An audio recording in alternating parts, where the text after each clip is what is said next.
Oke, mana sih? Udah mah. Aman gitu ya. Aman bang. Ayo dapat contekan ya. Contekan ya. Iya. Contekan apa tuh bang?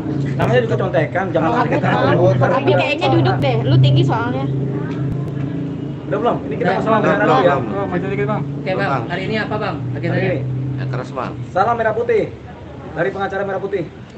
Kalau saya bicara salam merah putih berarti tugas negara. Jadi hari ini saya mau membicarakan mengenai rekonstruksi yang kemarin. Apa tuh rekonstruksi kasus Ferdy Sambo yang kemarin? Jadi dari analisa kami, ya rekonstruksi dari perkara Ferdy Sambo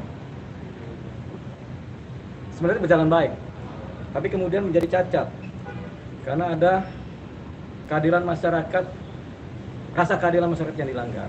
Yaitu adalah tidak diperbolehkannya pengacara korban untuk mengikuti proses rekonstruksi. Padahal pengacara korban adalah punya hubungan hukum dengan perkara Ferdy Sambo, sehingga mereka secara pro justisia seharusnya dilibatkan. Jadi selain pengacara korban, pengacara tersangka, jaksa bisa dilibatkan dalam proses rekonstruksi. Persoalannya mereka dilarang oleh Dirtipidum Pandirian, dan ini adalah suatu kecelakaan sejarah. Karena apa? Karena sebenarnya rekonstruksi itu berlaku dan boleh umum untuk menonton rekonstruksi atau melihat rekonstruksi. Di mana-mana rekonstruksi boleh dilihat oleh siapapun juga. Kalau kemudian persoalannya adalah menimbulkan kerumunan, bisa dibatasi, tapi tetap pengacara korban sebagai yang memiliki hubungan hukum dengan perkara ini harus dilibatkan. Kalau kata Dirtipidum Pandirian bahwasanya tidak ada ketentuannya, saya akan jawab bahwasanya kalau ketentuan tidak ada, kita kembali kepada rasa keadilan masyarakat yang berlaku. Jadi disinilah cacatnya, rasa keadilan masyarakat ini kemudian diabaikan oleh Dirtipidum, sehingga menimbulkan cacat secara rasa keadilan masyarakat. Apakah kemudian rekonstruksi ini bisa berlaku? Jawabannya bisa-bisa saja. Tapi sebaiknya rekonstruksi ini harus dilakukan ulang supaya menjadi fair. Kalau ini tidak dilakukan ulang, menjadi tidak fair. Kalau di sini sudah tidak fair dalam rekonstruksi, kedepannya menjadi tidak fair dalam proses beracara di persidangan di pengadilan. Jadi itu yang pertama. Yang kedua adalah persoalan Putri Chandrawati. Yang bersangkutan Putri Chandrawati sudah dikenakan pasal, dipersangkakan pasal 340 Undang-Undang Hukum Pidana KUHP dan 338 jungtonya serta 51 apa lanjutnya lah ya, pokoknya 340 ya, yaitu pembunuhan berencana. Sangat disayangkan sekali ada kefatalan dalam penyidik melakukan penanganan perkaranya si Putri Chandrawati atau yang biasa dikenal Putri Malu. Nggak tahu, saya tahu dari mana bisa dikenal dengan Putri Malu. Karena apa? Karena biasanya setiap perkara pembunuhan berencana tersangka itu ditahan dan seharusnya ditahan karena dikhawatirkan menghilangkan barang-barang bukti, ya kan? Dan bisa dikhawatirkan membuat suatu keterangan palsu di masyarakat. Makanya sepanjang sejarahnya belum pernah ada kejadian yang fatal ini di mana tersangka 340 itu tidak ditahan, malah bebas berkeliaran. Jadi ini wajib didengar oleh masyarakat Indonesia bahwasanya ada suatu kefatalan dalam penanganan perkara. Memang mengenai penahanan terhadap tersangka adalah kewenangan penyidik.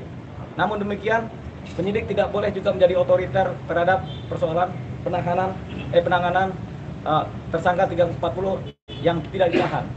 Penyidik tidak boleh otoriter dan seharusnya penyidik juga dalam kewenangan yang subjektif ini harus melihat rasa keadilan masyarakat.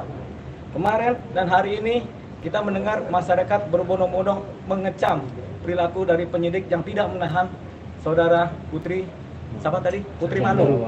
Ya. Jadi ini adalah kesalahan fatal. Saya lama di Polres Jakarta Selatan. Ada kira-kira 15 tahun saya mendampingi atau ikut serta dalam bagian perbantuan hukum di Polres Jakarta Selatan, bahkan membantu dalam teknis penyidikan di Polres Jakarta Selatan. Tidak pernah sekalipun tersangka 340 yang sudah dipersangkakan, yaitu perbuatan pidana pembunuhan berencana, itu yang kemudian bebas berkeliaran. Bahkan pelaku penipuan pun ditahan, pelaku nyolong ayam ditahan, pelaku penganiayaan ringan ditahan. Ini pelaku pembunuhan berat berencana malah bebas berkeliaran. Makanya ini adalah suatu kesalahan fatal yang dilakukan oleh Dirtipidum. Dalam hal ini tentunya di atasnya adalah Kabareskrim Mabes Polri. Nah, ya, jadi itu dia. Jadi saya dengan ini pengacara Merah Putih dan berupaya mewakili masyarakat Indonesia, siapa tahu ada yang sama pikirannya dengan saya. Kita meminta sekali lagi adalah rekonstruksi yang cacat secara rasa keadilan masyarakat ini bisa dilakukan ulang. Yang kedua, kita meminta saudari Putri Malu, Putri Putri Chandrawati supaya dia ditahan pada hari ini. Yang ketiga, atas kesalahan-kesalahan fatal yang diduga dilakukan oleh Kabareskrim maupun Dirtipidum, di mana tidak melakukan penahanan terhadap Putri, kemudian juga kesalahan-kesalahan di mana ada cacat dalam proses rekonstruksi perkaranya Sambo, di mana rasa keadilan masyarakat ini kemudian terluka, di mana si pengacara korban tidak boleh hadiri rekonstruksi, maka ini adalah mengarah kepada peradilan sesat, ya. Jadi saya minta rekonstruksi ulang. Yang terakhir, baru ada lagi yang terakhir saya meminta yaitu Presiden Jokowi, yang kedua Menko Polhukam Bapak Mahfud MD, yang ketiga Kapolri dan Wakapolri, ya kan, supaya mereka kemudian menganalisa kinerja dari Kabareskrim dan Dirtipidum yang tampaknya kelihatannya melakukan proses penyidikan yang tidak berdasarkan hukum. Sehingga supaya ini menjadi clear, saya meminta mudah-mudahan atas nama dari wakil dari masyarakat Indonesia juga meminta supaya Kabareskrim maupun Dirtipidum di-off-kan sementara, diganti yang baru supaya penyidikan bisa berjalan baik. Artinya apa-apa yang menjadi celah-celah kesesatan penyidikan bisa diatasi. Jadi saya minta kepada Kapolri supaya Kabareskrim atau Dirtipidum dan atau Dirtipidum supaya di-off-kan sementara atau dinonaktifkan sementara, kalau perlu diganti oleh pimpinan polisi yang lain supaya ini bisa bersih dan tidak ada lagi like and dislike. Mengingat saya bisa menilai adanya ketidaksukaan mungkin adanya ketidaksukaan dari Dirtipidum kepada pengacara korban, atau ada hal lain yang sangat rasa-rasanya membuat proses penyidikan menjadi cedera dan cacat. Itu tadi dari saya. Saya sampaikan sekali lagi kepada Bapak Kapolri supaya atau Pak Presiden Jokowi sebagai pemegang mandat tertinggi dari rakyat Indonesia supaya melakukan evaluasi kinerja dari Kabareskrim dan Dirtipidum. Kalau saya sih mintanya supaya mereka dinonaktifkan sementara, supaya diganti dengan pejabat yang baru, supaya ini penyidikan kembali berjalan baik. Terima kasih dari saya, pengacara Merah Putih.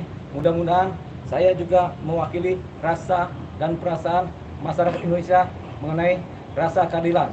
Itu rasa keadilan yang tercederai membuat kita kemudian akhirnya bisa berkesimpulan bisa tidak mempercayai institusi Polri. Dengan ini mudah-mudahan dari kertas yang kecil ini ada reformasi institusi Polri, ya. Jadi kita mulai reformasi tahap kedua. Dari reformasi pertama adalah reformasi penggantian Presiden Pak Harto, yang kedua adalah reformasi Polri supaya nanti Polri menjadi bersih.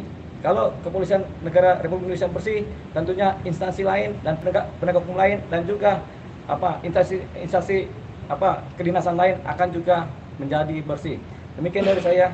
Reformasi kedua, kepada seluruh mahasiswa Indonesia, Anda bersiap-siap supaya Anda mengawal reformasi kedua ini. Saya yang memulai, Anda yang mengawal. dan juga kepada masyarakat Indonesia, saya yang memulai dan teman-teman dari aktivis LSM yang memulai dan juga pengacara korban yang memulai, silakan kita saling bahu-membahu mengawal perkara ini dan reformasi Polri. Demikian juga kepada segenap wartawan atau media-media massa yang rasa-rasanya sudah saya kasih iming-iming 3 triliun supaya ikut mengawal ini juga, ya kan, supaya nanti siapa tahu 3 triliunnya terpenuhi. Saya nggak pernah bercanda dalam hal ini, tapi saya cuma bisa ngasih iming-iming 3 triliun ya. Semoga jangan ada yang ketawa. Terima kasih. Terima kasih. Sama-sama. Bang, cuma iming-iming doang.